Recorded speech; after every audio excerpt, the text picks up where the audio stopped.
On est dans une bataille de communication dans cette affaire. Or, le silence, après 4 jours de Dominique Strauss-Kahn, qui aurait pu faire une déclaration par intermédiaire de ses avocats, présenter une défense qui soit crédible, ne plaide pas en sa faveur. Moi, je suis très interpellé par ce silence, par ce système de défense. Aujourd'hui, il ne faut pas ajouter à charge contre lui sa réputation, car la réputation de séducteur, parfois insistant, on peut moralement le juger mal, hein, et au fond, finalement, la seule personne qui peut le juger, c'est Anne Sinclair, c'est son épouse quand même. L'adultère et les comportements de séducteurs, c'est son épouse qui est le seul juge. Et ce matin, je reçois donc Renaud Revel, bonjour. Bonjour. Vous êtes journaliste, rédacteur en chef à l'Express et vous publiez la semaine prochaine, le 13 juillet, avec Catherine Rambert, le livre Madame DSK, un destin brisé chez First Edition. C'est le fruit d'une enquête commencée il y a plus d'1 an. Je crois que votre dernière entrevue remonte au 28 avril dernier. Oui, ça remonte à peu près cette date-là, c'est-à-dire que c'était juste avant, à peu près 15 jours avant qu'elle éclate l'affaire. Voilà. Est-ce que vous avez eu des nouvelles depuis Est-ce que notamment vous avez eu des nouvelles de ses proches ou même d'elle-même depuis les derniers rebondissements? Directement non, mais par raccro oui, et je sais à peu près dans quel état d'esprit elle est aujourd'hui. Dans quel état d'esprit? C'est une femme en colère. En colère vis-à-vis de qui? Contre la terre entière. C'est quelqu'un qui est en train de régler ses comptes trivialement, qui a adressé une liste de gens aujourd'hui qui lui ont manqué, ou en tout cas manqué au couple DSK Sinclair, à la fois des journalistes, des amis proches, qui sont répandus dans les médias durant cette affaire, et des hommes politiques, bien sûr.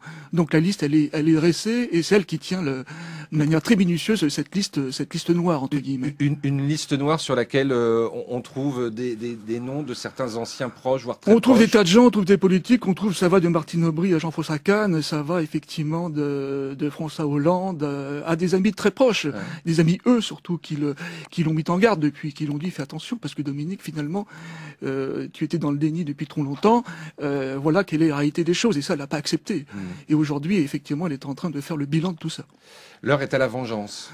L'heure est à la vengeance. Et pas forcément aux questions sur ce qui a peut-être déclenché toute cette Non, affaire. pas du tout, parce qu'elle a toujours été convaincue au tréfonds d'elle-même que voilà qu'elle avait épousé d'abord un homme exemplaire, même si elle savait depuis tout temps que c'était un donjon, c'était quelqu'un qui adorait les femmes, mais elle a toujours refusé, en tout cas, l'image qu'on en a donnée ensuite. Donc elle est effectivement pas du tout dans cette histoire-là. C'est ce que vous écrivez, là je vous cite page 18, elle a toujours été dans le déni des frasques de Dominique et se retrouvait dans une réalité qu'elle avait refusé d'affronter jusque-là. Anne est une femme qui souffrait. Elle souffre encore aujourd'hui ? Elle souffre sans doute parce que tout ça est épouvantable, mais en même temps c'est une femme, c'est un roc, c'est une femme de fer. Contrairement à ce qu'on a pu longtemps penser, on l'a longtemps comparé aux Crènes, vous savez, à Sinclair, considérant que la première était plus dure que la seconde, c'est faux, c'est l'inverse. Au-delà de la rondeur et de la douceur apparente d'Anne Sinclair, c'est une femme qui a un tempérament de fer, encore une fois, qui est déterminée et qui a une ambition rentrée depuis 22 ans qu'elle vit avec DSK, c'est d'emmener Dominique Strauss-Kahn au plus loin et au plus haut. Et pour ça, elle est prête à tout. Et elle le défendra bec et ongle. Aujourd'hui encore ? Aujourd'hui encore, les gens qui l'ont vu il y a une dizaine de jours, avant qu'on ait les derniers rebondissements, elle disait à un familier, j'ai sans doute une 20aine d'années à vivre, mais ces 20 ans, je les vivrai avec lui, mais quoi qu'il advienne. Donc elle est fusionnellement attachée à cet homme depuis maintenant 23 ans. Et elle ira jusqu'au bout de ce combat. Même si ça n'a pas été facile, vous racontez effectivement toutes les épreuves qu'elle a dû traverser, les défaites électorales, l'affaire de l'AMNEF, et puis évidemment, avant cette affaire du Sofitel, l'aventure extra-conjugale de Dominique Strauss-Kahn au FMI avec Piroska Nagy. Et alors, au sujet de cette affaire, vous expliquez, puisque on le sait, qu'elle a laissé un texte sur son blog sur le thème cette histoire est derrière nous et on s'aime comme au premier jour. Et dans votre livre, vous expliquez qu'elle n'avait pas du tout envie de l'écrire et que finalement, elle l'a fait sous la pression au nom du destin présidentiel de son mari? Toujours. C'est-à-dire que dans un premier temps, c'est la femme blessée, elle réagit mal à l'époque, et comme elle a très mal réagi au moment de l'affaire du Sofitel, et c'est normal. Et ensuite, c'est la femme politique qui prend le dessus. Parce qu'on oublie une chose chez Anne Sinclair, c'est d'abord une femme politique, avant d'être journaliste. Elle a fait de la politique toute sa vie, elle adore ça. Elle a toujours eu pour Dominique Strauss-Kahn une ambition à rentrer. Elle a toujours été à la fois son bouclier, et puis en même temps, sa première conseillère politique. Et quand il trébuche, effectivement, ça la touche parce que elle adore ce type depuis toujours. Et en même temps, elle est raisonnablement quand même là-dessus fondamentalement attachée à son destin politique. Et c'est là-dessus que la femme politique toujours prend le dessus à un moment donné. Et elle revient à la réalité. Et finalement, elle fait ce que l'entourage lui demande. Elle fait ce fameux blog à l'époque. Et elle décide d'écrire ces quelques lignes. Voilà, sous la pression sous la pression des entourages surtout. De l'entourage de Dominique Strauss-Kahn. Certains amis qui pourtant en ont eu marre. et là aussi je vous cite, c'est Stéphane Fuchs qui parle après cette affaire. Je vous cite: lassé de ses libertinages, l'ami fidèle, donc Stéphane Fuchs, en a soupé de ces virées de marins ivres qui voient Dominique s'échouer périodiquement sur le bas-côté. Le tableau que vous dressez en quelques mots là de Dominique Strauss-Kahn est sévère. Je pense qu'elle va vous mettre sur la blacklist. Je ne sais pas, mais c'est vrai que l'entourage n'a fait que gérer les frasques des Picomen de DSK depuis un grand nombre d'années. Et l'entourage, qui est au petit soin toujours encore aujourd'hui, l'a toujours surveillé comme le lait sur le feu, parce que toujours par mont et par veau, et l'entourage très proche, effectivement, lui a servi en tout cas de bouclier aussi à sa manière. Que dites-vous de la psychologie de DSK, ou j'ai plutôt envie de dire de la sexologie de DSK? Est-ce que c'est un malade sexuel peut-être? Alors évidemment, aujourd'hui, on n'a pas assez d'éléments pour pouvoir s'affirmer dans ce sens-là. Ce qui est clair, c'est que depuis longtemps, c'est un homme qui va au-delà de la séduction, visiblement, qui est donc plutôt du type même à les limites de l'harcèlement, et qui a effectivement un rapport aux femmes qui est parfois inquiétant. C'est quand même étonnant qu'il a besoin parfois d'aller au-delà de la séduction, c'est-à-dire d'aller au-delà à faire des comportements même harcelants. Les faits auraient eu lieu selon le New York Times dans la nuit du vendredi 13 au samedi 14 mai dernier, la veille donc de l'agression présumée de Nafissatou Diallo. D'après le journal, Dominique Strauss-Kahn aurait proposé séparément à 2 employés du Sofitel de le rejoindre dans sa suite. Les 2 femmes auraient décliné l'invitation. On savait déjà que ce vendredi 13 mai, l'ancien patron du FMI avait aussi sollicité une réceptionniste. Ce que le New York Times révèle en plus, c'est l'existence d'une vidéo filmée par une caméra de l'hôtel, cette même nuit précédant l'arrestation de DSK.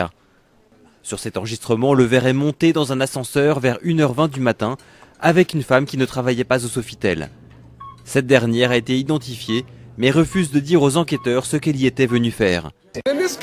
Dans ce cas, vous n'avez pas simplement affaire à quelqu'un qui a de l'argent, mais aussi à quelqu'un qui a une femme qui travaille dans les médias.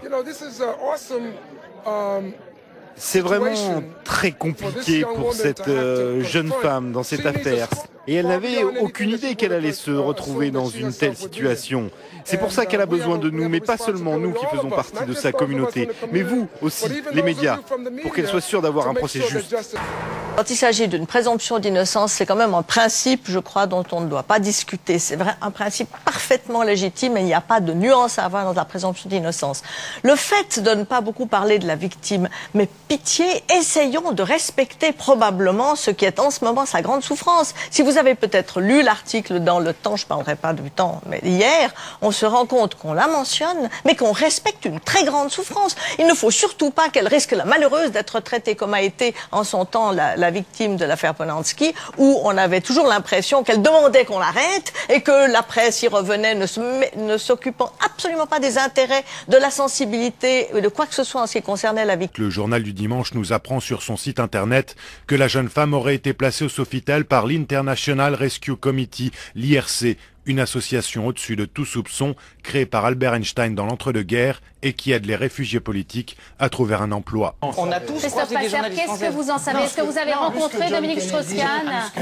Non, écoutez, vous avez l'ensemble des journalistes féminines françaises qui ont pu croiser Dominique Strauss-Kahn. Il y en a plein des témoignages aujourd'hui dans les journaux français qui vous disent toutes quand même que ça fait des années qu'il y avait un moment que Dominique Strauss-Kahn avait tendance quand même à pousser. Nous pensions que la procédure était en bonne voie. Et d'un coup, on a entendu qu'on préparait un arrangement, qu'on allait laisser partir Dominique Strauss-Kahn. Bien eux, ils disent qu'il n'y a plus rien, qu'il n'y a plus d'affaires. Alors, c'est pourquoi nous avons ressenti le besoin de venir, de rappeler que cette femme est une personne. Nous voulions mettre un visage sur cet individu. Je suis ici parce qu'en tant que personne et que femme, je combats pour les exclus, sans distinction de couleur, de sexe, d'ethnie ou de religion.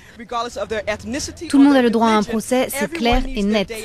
À l'issue de la rencontre avec les avocats de la défense, Dominique Strauss-Kahn, resté poursuivi pour crimes sexuels, une rencontre dont aucune information n'a filtré.